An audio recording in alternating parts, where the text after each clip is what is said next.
Actually, pag may order na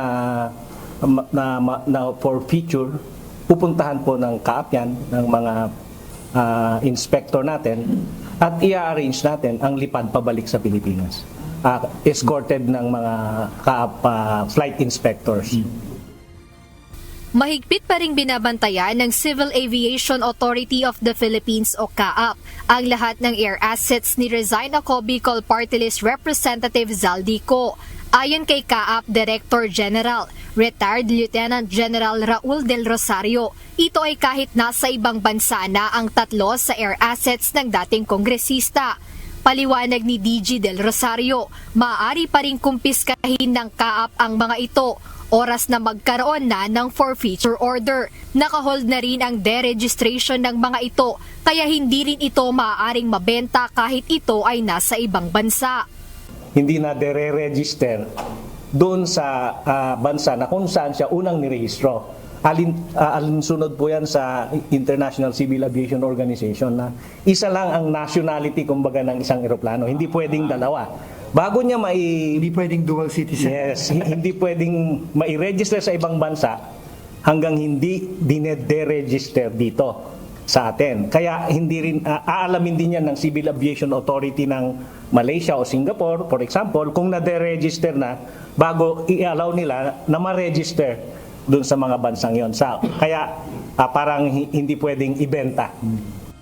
Kahapon kinumpirma ng CAAP na nakalabas na ng Pilipinas ang tatlo sa air assets na iniuugnay kay Ko.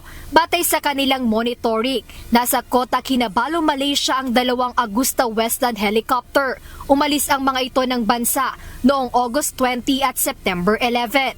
Samantala ang Gulfstream aircraft ay nasa Singapore mula noong August 16. Ngunit ayon kay Lieutenant General Del Rosario, hindi kasama sa mga biyahe o flight na ito si former representative Ko. Actually, kasama dun sa flight plan, pag nagre-request sila ng exit clearance, yung passenger manifest. So meron tayong listahan kung sino yung mga kasama doon at wala namang si Zaldico doon. Sa 3 eroplano, clear po ayon sa manifest na naka-attach doon sa request for flight plan. Ayon kay CAAP Director General, wala pang freeze order kaya nagamit o nakabiyahe pa ang mga ito. Yung August 16, yung Agusta 1389 helicopter. Okay. August 20, yung Gulfstream 350. Okay. At saka September 11, yung isa pang Agusta 1389 helicopter. Yung Singapore, yung Gulfstream, yung 2 helicopter sa Kota Kinabalu. Samantala inihahanda na ng Bureau of Customs ang pagsusubasta ng luxury cars ng mag-asawang Diskaya. Ayon kay Attorney Chris Noel Bendijo, Deputy Chief of Staff of the Commissioner ng BOC, handa nang ipasubasta sa November 15 ang 7 sasakyan ng mga Diskaya.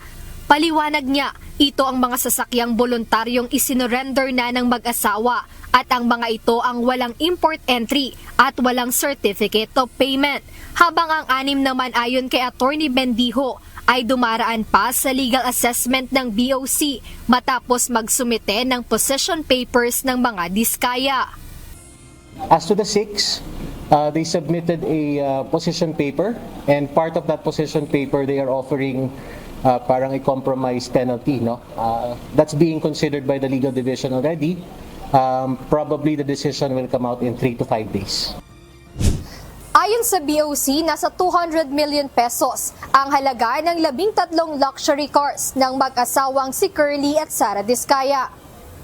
Paliwanag ni Attorney Bendijo, kapag ito ay naibenta na, papasok muna ito sa forfeiture fund ng kawanihan at kalaunan ay ibabalik din sa National Treasury. Jed Neresina, UNTV News and Rescue. Diyos ang aming sandigan, serbisyo publiko ang aming pinahahalagahan.